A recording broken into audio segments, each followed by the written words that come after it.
We're all here. Okay, thank you very much, everybody, for attending this GSD press conference today. My wife has instructed me to say to all of you that this is the most wonderful red letter day in the Feetham family over the last 20 years, and that she does not regret in the least what I am about to announce today.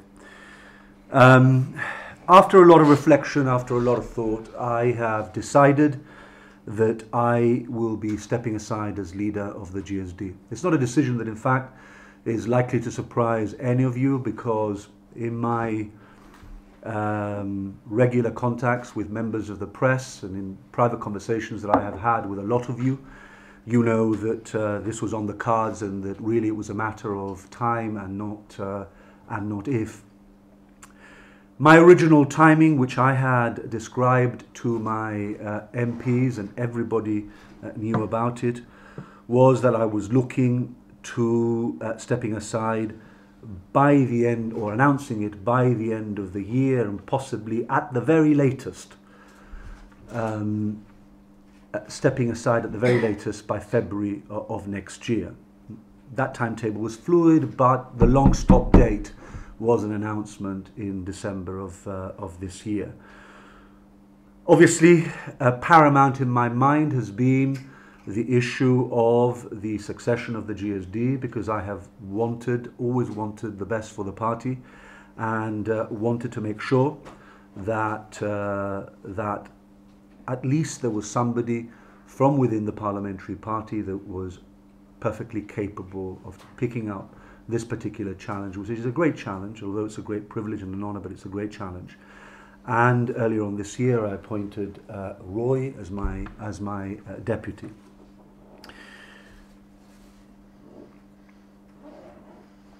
Everybody knows that the last 6 years have not been easy 6 years for me. At the end of 2010,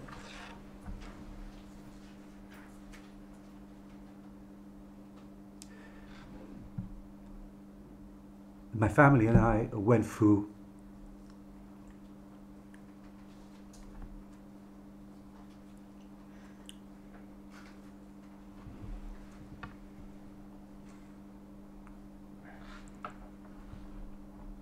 an incident that had deep repercussions within my family. Repercussions that, and scars that have not healed. My son has been seeing a psychiatrist for the last 6 years. And the reality is that in 2011, I should have chosen my family above my party.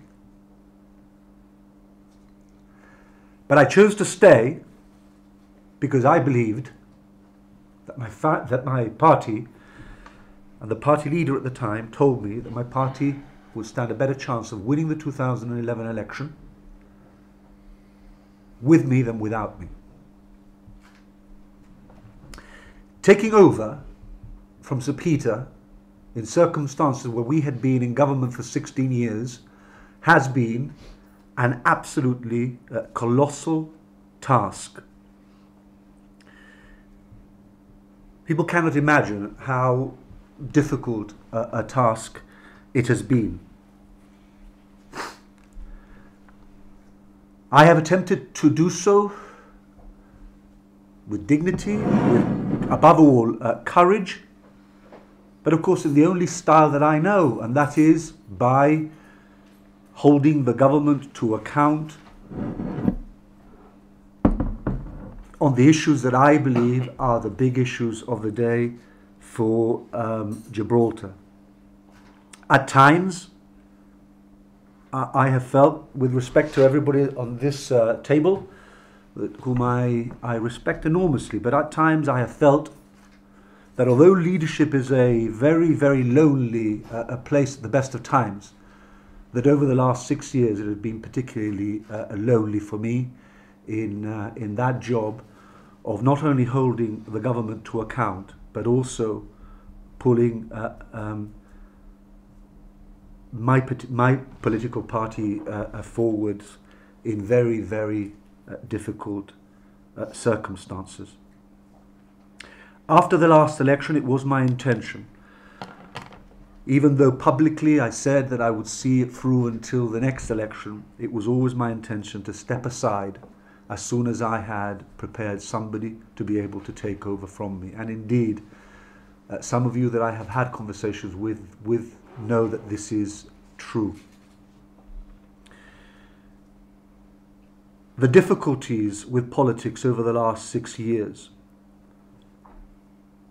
that loneliness that I have felt, and I'm trying to be as sincere as possible with you all, that loneliness that I have felt, and the difficulty of holding a government to account that is at its peak politically in a political cycle,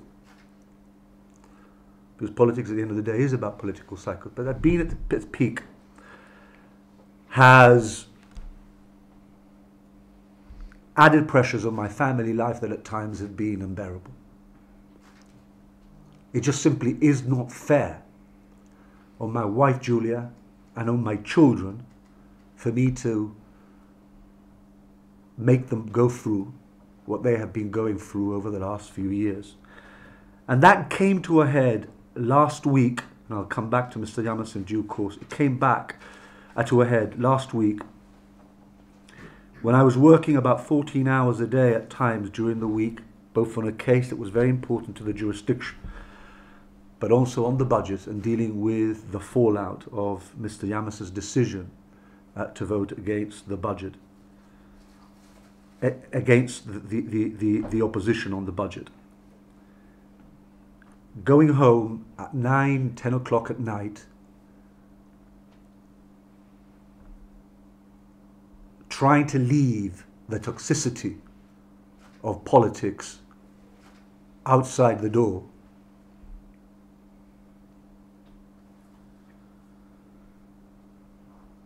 is not easy, and it was proving to have a really deleterious effect on my wife and on my children. And I believe that now they must come first.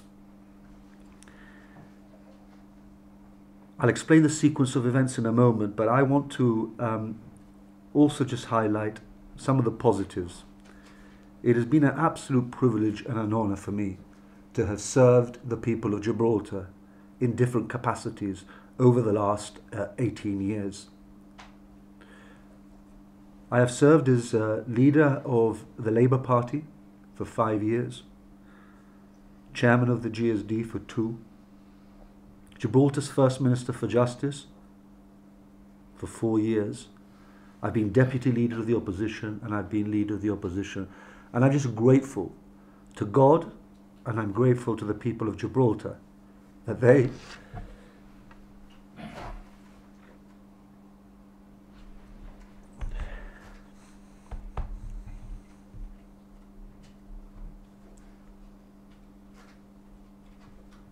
have entrusted me with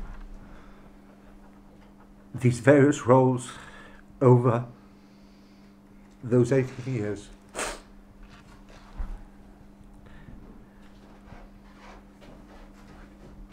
Everything that I have done to the best of my ability. And I have tried to discharge my duties in my various roles as well as I possibly could.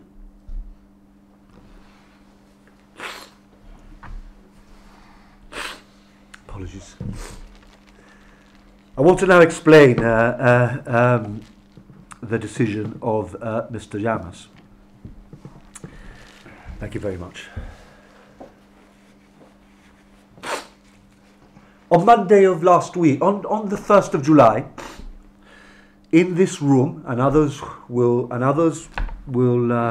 vouch for this, in this room, the GSD members of Parliament, including Mr. Llamas, who was present at the meeting, we took a decision to vote against the budget on the basis, the 1st of June, I beg your pardon, on the basis that it was not responsible to approve what was effectively an incomplete set of accounts. In the same way as an accountant would not approve an incomplete set of accounts, we did not feel it was responsible for the GSD to be voting against a budget that was incomplete, and there were £772 million of money hidden away in government-owned companies. That was a courageous decision, knowing as we knew the criticisms that we would come under over the next few weeks. Mr. Yama says that he was unaware of the decision that was taken in that meeting. And I was prepared to give him the benefit of the doubt that in fact he had left the room on a phone call, or that he had left the room for whatever reason. But the reality is that a decision was taken by every single MP except for Mr. Yamas. On the day of the budget, after I had given my budget address, Mr. Yamas came to me and said, and I quote, "Brilliant speech, se nota que eres un QC," end quote. That is what he told me. He then had 48 hours to discuss with me or with anybody else that he did not feel that he was bound by the vote that I had indicated, and indeed Roy had indicated in his own speech that we were going to vote against. He had 48 hours to come to us and to say to us, "I am not happy with this. I want to discuss this." He did not do so.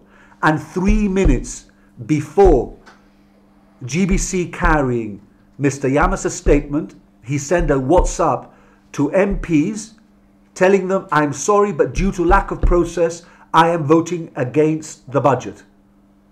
The next thing, 3 minutes later, there was a communique from Mr. Yamas, which he had not sent round, we had not seen beforehand, saying that he was going to be voting against. He refused to meet us, any of us, before the vote was taken.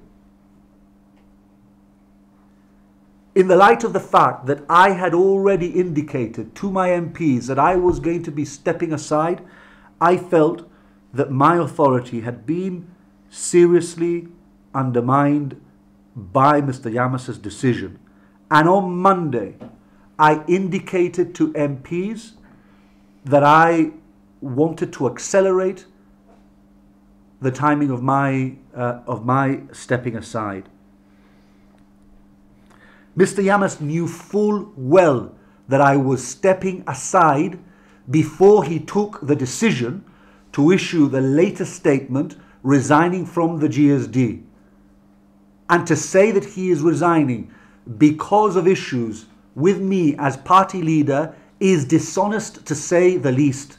And he has behaved in the most appalling, politically dishonest way, in my opinion.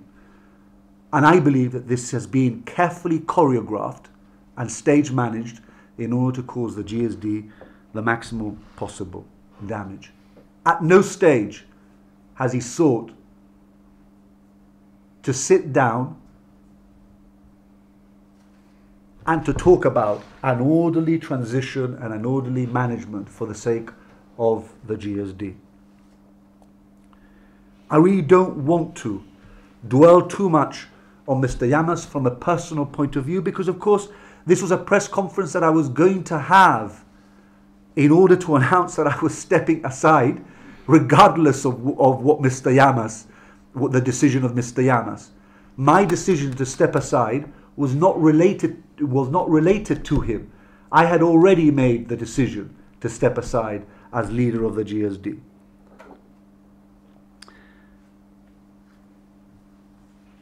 I just hope that party members understand that I have given everything that I can. I cannot give more. And that now is the time for me to think about Julia and my children. Thank you very much, and I don't know whether anybody has anything else to say, and then we'll take